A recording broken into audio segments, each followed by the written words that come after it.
Hello, I'm Michael. And if you're here, it's because you're as attracted to fear as I am.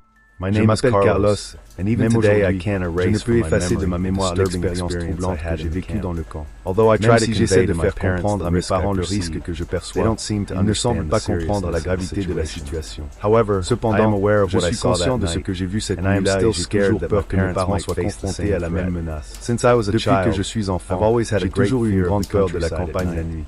Une sensation froide et sombre m'enveloppa, me donnant l'impression d'être observé par quelque chose de dérangeant et d'inconnu. Notre famille a consacré des générations à l'agriculture et à l'élevage sur nos vastes terres. Nous prenons soin de nos terres avec dévouement, garantissant l'épanouissement des cultures et le bien-être des animaux. Cependant, un fait incompréhensible a changé notre routine. Nous avons commencé à observer que les récoltes disparaissaient mystérieusement pendant la nuit, comme si elles étaient consumées par l'obscurité. Nous avons d'abord pensé qu'il s'agissait d'animaux affamés. Mais nous avons vite réalisé que c'était quelque chose de plus effrayant. La peur nous a consumés et nous avons choisi de contacter les autorités locales. Cependant, même ont été surpris par ce qui s'est passé. Dans un endroit aussi isolé, le vol de récoltes était inimaginable. Malgré nos inquiétudes, les disparitions ont été temporairement stoppées après la mise en place de mesures de sécurité supplémentaires. Quand j'ai eu 14 ans, j'ai choisi d'affronter ma peur et de faire une promenade nocturne seul. Je voulais montrer mon courage et protéger ma famille. Cependant, à mesure que je m'enfonçais dans les ténèbres, un sentiment de répression m'a consumé. Le silence régnait dans la nuit, percé par le bruissement des récoltes et le murmure du vent. Soudain, j'ai remarqué une silhouette au loin. Il ressemblait à un chien, mais plus gros, et se tenait sur ses pattes arrière, me regardant avec des yeux brillants. Mon cœur battait à tout rompre dans ma poitrine et la peur m'a arrêté. J'ai essayé d'éclairer la silhouette avec ma lampe de poche, mais en un instant l'être vivant s'est retourné à quatre pattes et s'est caché dans l'ombre. J'ai crié à l'aide et j'ai couru vers ma maison. Mes parents, surveillés par des caméras de surveillance, although I tried to explain what had happened, mais leur confiance n'était pas intensité. Même si j'ai essayé d'expliquer ce qui s'était passé, ils n'ont pas pu comprendre l'intensité de la peur que je ressentais. Après cet événement, les disparitions ont cessé dans le camp et la vie est revenue à la normale. Je me préparais à quitter la maison et à aller à l'université. Mais avant de partir, j'ai choisi de faire une dernière promenade nocturne. En marchant dans le champ dans l'obscurité, la lune éclairait à peine le sol et le vent murmurait entre les récoltes. Soudain, le personnage réapparut. Le grand être ressemblant à un chien se dressa sur ses pattes arrière, émettant un hurlement guttural qui me réchauffa le sang. Mon corps était inondé de peur, et lorsque j'ai essayé de l'éclairer, la créature a de nouveau disparu dans l'obscurité, ne laissant qu'un écho de son existence dans la nuit. Je suis rentré chez moi, inquiet de protéger mes parents. En examinant les images de sécurité, je n'ai trouvé aucune preuve de ce qui s'était passé. Malgré mes efforts pour leur expliquer, mes parents n'arrivaient pas à comprendre la gravité de la situation. Pendant mon parcours universitaire, la crainte de la protection de mes parents est restée au fond de mon esprit. Ils craignaient qu'ils ne rencontrent la même entité lors des nuits rurales et que leur sécurité soit menacée lors des patrouilles. Le souvenir de cet être, assis de manière menaçante dans l'obscurité, me hantrait longtemps. Depuis que je suis enfant, je suis fasciné par la vie rurale. Not surprisingly, l'odeur de la terre humide et l'environnement paisible ont toujours eu pour moi un charme inexplicable. Sans surprise, ayant eu l'occasion de passer un été dans la ferme de mes grands-parents, j'ai accepté cette activité avec ce que j'ai vécu dans cet endroit était bien plus que ce que j'imaginais. La ferme de mes grands-parents était située dans la partie la plus élevée de la chaîne de montagnes, entourée de vastes étendues de champs d'un vert profond et de forêts luxuriantes. L'écho des grillons dans la nuit et le parfum des fleurs sauvages sont devenus la mélodie de mes journées. De l'aube jusqu'à la nuit, j'étais impliqué dans les activités agricoles, collaborant aux travaux agricoles et prenant soin des animaux. Cependant, il semblait que quelque chose était toujours en mouvement dans les champs, au-delà de la routine quotidienne à la ferme. Et le premier jour, j'ai entendu des conversations parmi les habitants au sujet d'un esprit énigmatique errant dans les environs. Au départ, je l'ai interprété simplement comme un récit courant d'apparition fantomatique dans une zone rurale, mais au fil des jours, j'ai commencé à remarquer de petits signes de leur existence. Alors que j'étais dans la grange, occupé à nourrir les chevaux, j'ai entendu un doux murmure qui semblait venir des champs environnants. J'ai d'abord attribué cela au vent qui soufflait dans les arbres, mais j'ai vite compris qu'il y avait autre chose. Choisissant de découvrir la vérité, je me suis dirigé vers les plaines avec une lampe à la main. La lune brillait sur les champs lumineux, dessinant le paysage d'une lueur argentée. À mesure qu'il avançait entre les rangées de maïs, le murmure devenait plus fort, devenant un gémissement assourdissant qui semblait troubler le silence de la nuit. Mes pas se sont aggravés et un frisson a parcouru ma colonne vertébrale. Quel genre d'entité énigmatique résidait dans ce champ? C'est à ce moment-là que je l'ai remarqué. Une silhouette éthérée, perceptible uniquement au clair de lune, glissait sur le sol en maïs. Sa silhouette était enveloppée d'une sorte de peau dorée et ténue, qui se déplaçait avec élégance et grâce à travers la végétation. Même si son apparence était éthérée, son appel résonnait d'une tristesse intense et perceptible. Intrigué et un peu effrayé, je m'en approchai petit à petit, en essayant de ne pas alarmer la silhouette. En me rapprochant, j'ai pu identifier des caractéristiques humaines dans sa silhouette. Un costume qui reflétait la brise nocturne et un visage pâle qui exprimait l'angoisse.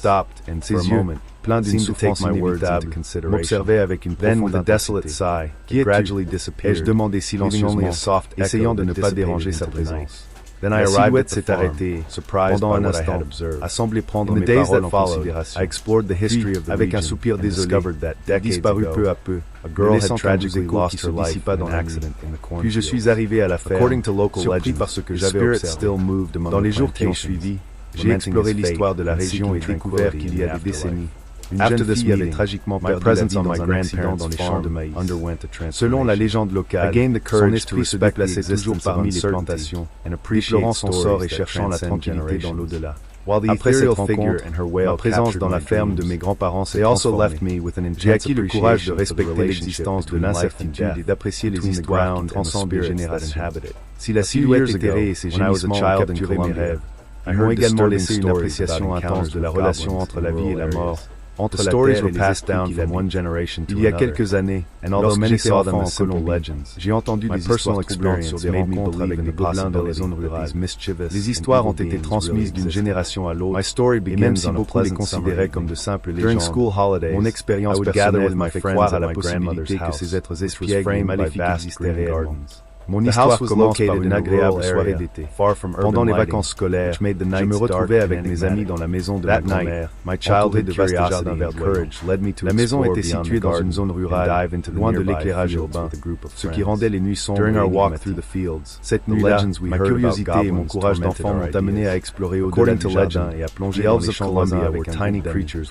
Lors de notre promenade à travers les champs, les légendes que nous entendions sur les gobelins malicious beings. Selon la légende, les elfes de Colombie étaient de minuscules créatures dotées d'un chapeau conique et brillant.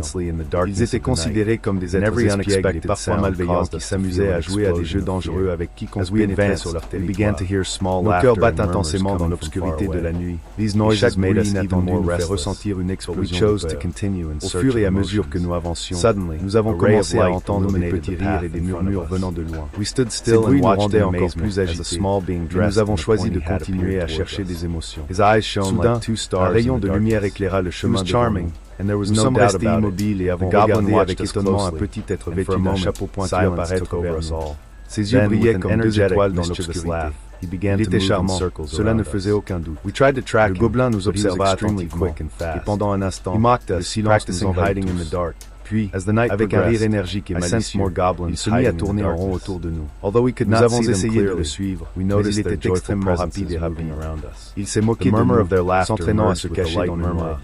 Au fur et à mesure que la nuit avançait, j'ai senti de plus en plus de gobelins se cacher dans l'obscurité. Même si nous ne pouvions pas les voir clairement, nous remarquions leur joyeuse présence se déplaçant autour de nous.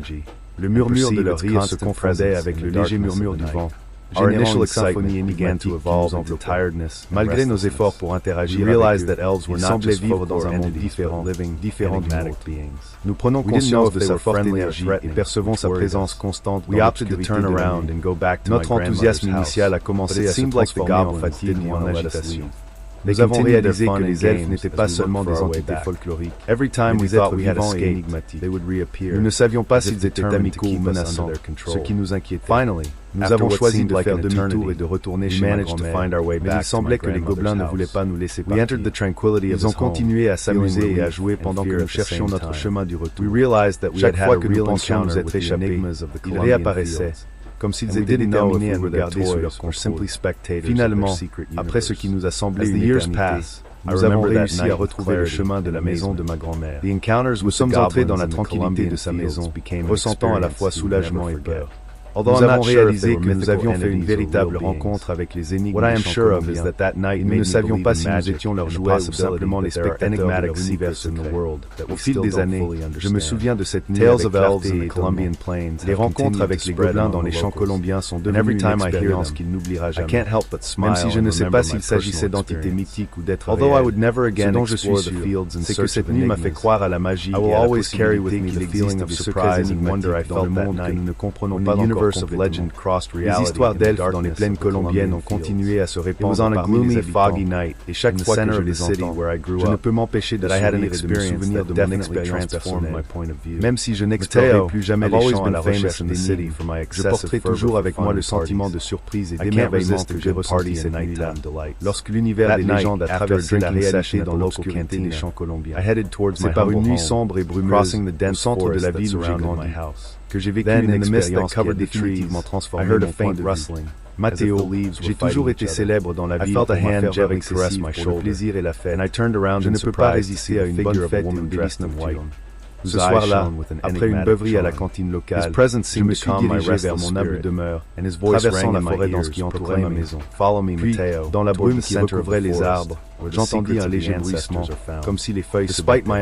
J'ai senti une main caresser doucement mon épaule, et je me suis retourné avec surprise pour voir la silhouette d'une femme vêtue de blanc, dont les yeux brillaient d'un charme énigmatique.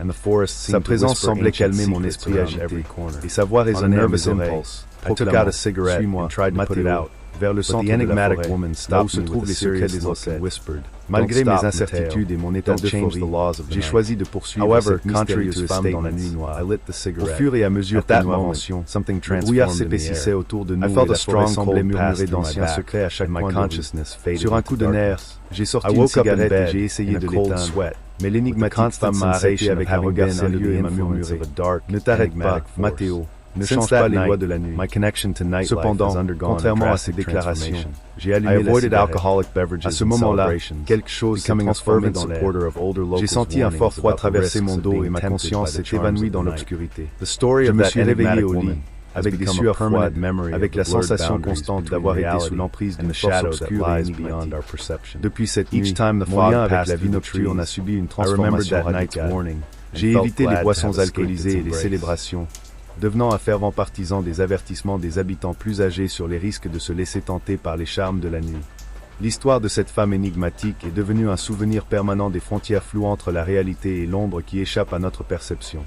Chaque fois que le brouillard traversait les arbres, je me souvenais de l'avertissement de cette nuit et je me sentais heureux d'avoir échappé à son étreinte.